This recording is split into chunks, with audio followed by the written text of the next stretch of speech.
My name is Jonathan Willis. I'm an outpatient therapist here. I work in the schools, in the office, telehealth. I am passionate about couples, families, kids, adults, geriatrics, whatever it is. I don't care. I just want to help people. And I want to help people heal, recover, and have the life that they have always wanted.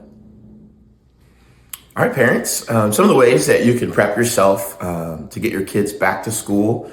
I would start the 2 or 3 days before school starts, maybe getting them back into the routine of going to bed at a decent hour, which my kids will argue about. But I think that is great. Getting them to hydrate, just trying to get in the right mindset of being back in the classroom and, having to wear normal clothes again. Just different things like that, which seems like small things, but in the grand scheme of things will help them get back in the routine of going back to school.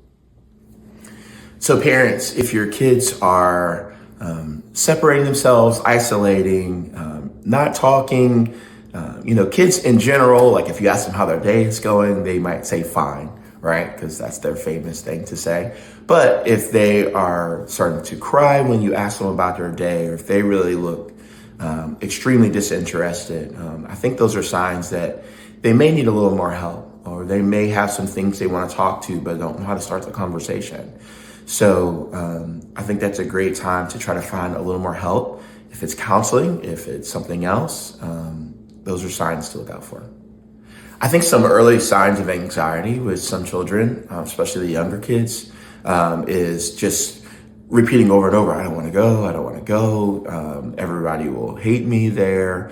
And some of those things are not even actually reality, but in their world, they are just anxious about going, what things will be like. And so those are some things that will stand out that they may say, that they don't want to go to school, that people don't like them, or people are talking about them, things like that. Those are some good early signs. Sometimes in the school setting, kids can get really anxious and nervous and feel like they don't have the support that they need. They feel like they don't have people around them. And there's also things about being a teenager, like wanting to go to different events, wanting to have friends. Most of them still want to do well in school. And so what we as counselors do is try to encourage them, but also try to help change the way they view themselves and the way they think about different thoughts. For example, some teenagers have thoughts in their mind like that I'm not good enough, I'm not pretty enough, I'm not whatever. You put whatever you want there.